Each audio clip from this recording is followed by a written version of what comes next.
मेरे प्रिय बच्चे, अब तुम्हारी जीत का बिगुल बज चुका है। यह शंखनाद हो गया है एक नई ललाहट का। मेरे प्रिय, कुछ ऐसा है जो अब तक तुम्हारी आंखों से ओझल था, जिसकी भनक भी तुम्हें नहीं लग रही थी, लेकिन वह गुप्त रूप से घटित हो रहा था। वह रचाया गया था तुम्हारी सोच और बुद्धि से बिल्कुल अलग, किसी ऐसी जगह पर जो तुम्हारी पहुंच से परे था, लेकिन जिसका प्रभाव तुम्हारे जीवन में विशेष रूप से पड़ने वाला है। मेरे प्रिय बच्चे, एक आंधी चल पड़ी है और इस आंधी में अब बहुत से लोगों का घर उजड़ने वाला है, बहुत से जीवन तबाह होने को है, बहुत से लोग विवश होने को है। अपनी नाकामयाबी का, अपने पराजय का वह पश्चाताप करने वाले हैं और अपने कर्मों के भुगतान के लिए अब उन्हें स्वयं ही जिम्मेदारी उठानी पड़ेगी। अब एक नए युग की शुरुआत होगी, एक ऐसा युग जहां कर्म सबसे प्रधान होगा, जहां ना भक्ति श्रेष्ठ होगी, ना योग्यता और ना ही किसी तरह की श्रद्धा। मेरे प्रिय बच्चे, आस्था वास्तव में यहाँ कुछ श्रेष्ठ है तो मनुष्य का विश्वास, उसका विश्वास ही सबसे श्रेष्ठ है। मेरे प्रिय बच्चे, अब तुम्हें विश्वास रखना है और तुम एक ऐसे जीवन में प्रवेश कर चुके हो।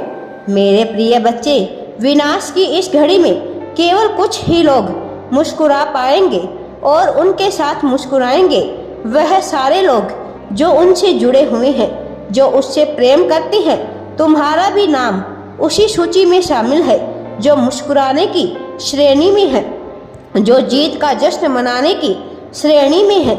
मेरे प्रिय बच्चे, विनाश की इस घड़ी में जहां चारों तरफ लोग कोलाहल में डूबे होंगे, जहां चारों तरफ लोग अपनी बेचैनी का, अपनी पराजय का मातम मना रहे होंगे, तो खुशियों में झूम उठोगे तुम, जश्न के माहौल में झूम उठोगे और यह तुम्हारे साथ घटित होगा।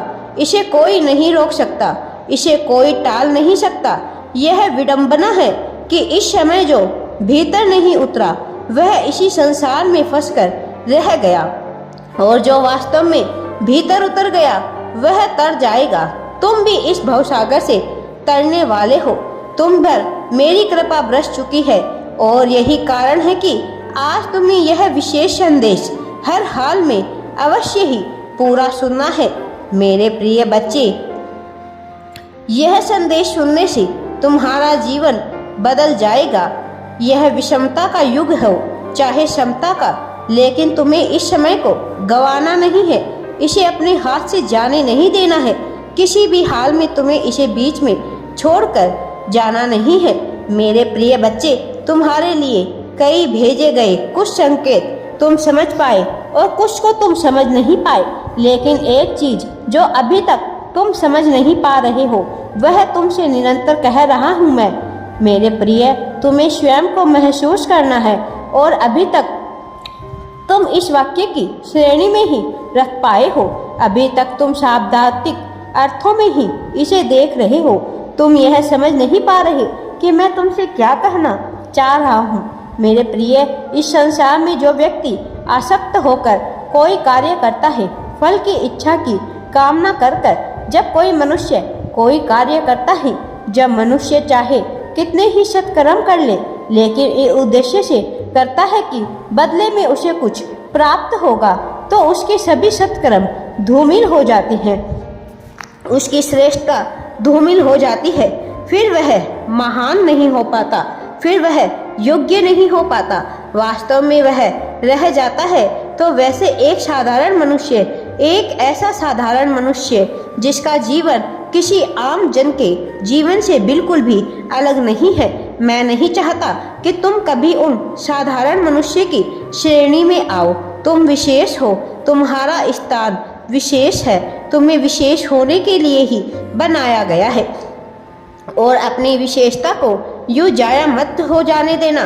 तुम विशेषता महत्वपूर्ण है, तुम्हारी विशेषता के पीछे कई राज छुपे हुए हैं। इसे यूं ही बर्बाद ना होने देना। मेरे प्रिय बच्चे, जो तुम्हें बताया जा रहा है, जो तुम्हें समझाया जा रहा है, वह तार्किक है। इसके तर्क में उतरो, किंतु तर्क करने के चक्कर में यह मत भूलना कि कुतर्क ना करना पड़े। तुम्हें प्रिय मेरे बच्चे, तर्क और कुतर्क में जरा सा ही अंतर होता है। तर्क कब कुतर्क बन जाता है यह पता ही नहीं चलता और तब मनुष्य की श्रद्धा को चोट पहुंचती है। मैं नहीं चाहता कि तुम उस श्रेणी में कभी आओ।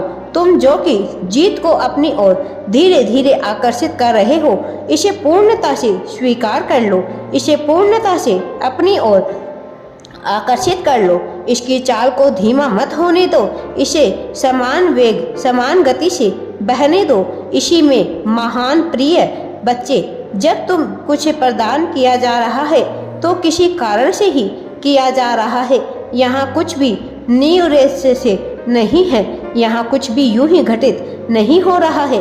और जब तुम योजनाएं बनाते हो, जब तुम भविष्य की चिंता करते हो, तब तुम मेरी योजनाओं पर, मेरे प्रवाह करने की शैली पर संदेह, प्रश्न चिन्ह लगा रहे होते हो।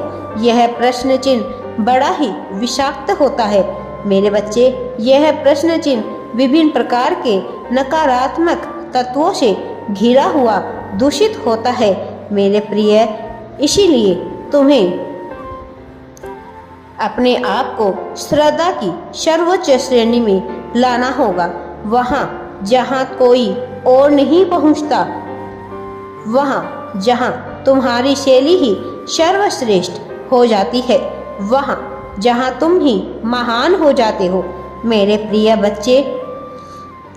कभी कभी मनुष्य को विभिन्न प्रकार की समस्याओं का सामना करना ही पड़ता है, चाहे वह कितना ही बड़ा आस्तिक हो या फिर चाहे वह कितना ही नास्तिक हो वह।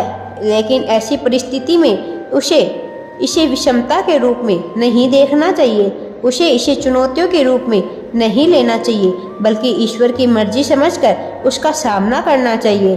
स्वीकार करने की श्रेणी में आना चाहिए। तुम्हारे भीतर दो चक्र चल रहे हैं, तुम उसे देख नहीं पा रहे हो, किंतु मेरे बच्चे तुम्हें यह विश्वास रखना होगा कि ईश्वर कभी भी मेरे साथ कुछ भी गलत नहीं होने देंगे। ईश्वर जो भी करता है वह मेरे हित के लिए ही करते हैं। वह मुझे मजबूत बनाने के लिए ही ऐसी परिस्थितियां उत्पन्न कर रहे हैं। अब वह ही मुझे इन परिस्थितियों से लड़ने की क्षमता प्रदान करेंगे। मुझे ईश्वर पर पूर्ण विश्वास है। अगर तुम यह सोच लो तो तुम्हारा कोई भी काम नहीं बिगड़ेगा। सारे काम तुम्हारे संवरते जाएंगे। सफलता तुम्हारे पास ही होगी। राधे राधे जी। वीडियो पसंद आए तो लाइक, शेयर एंड चैनल को सब्सक्राइब जरूर करें।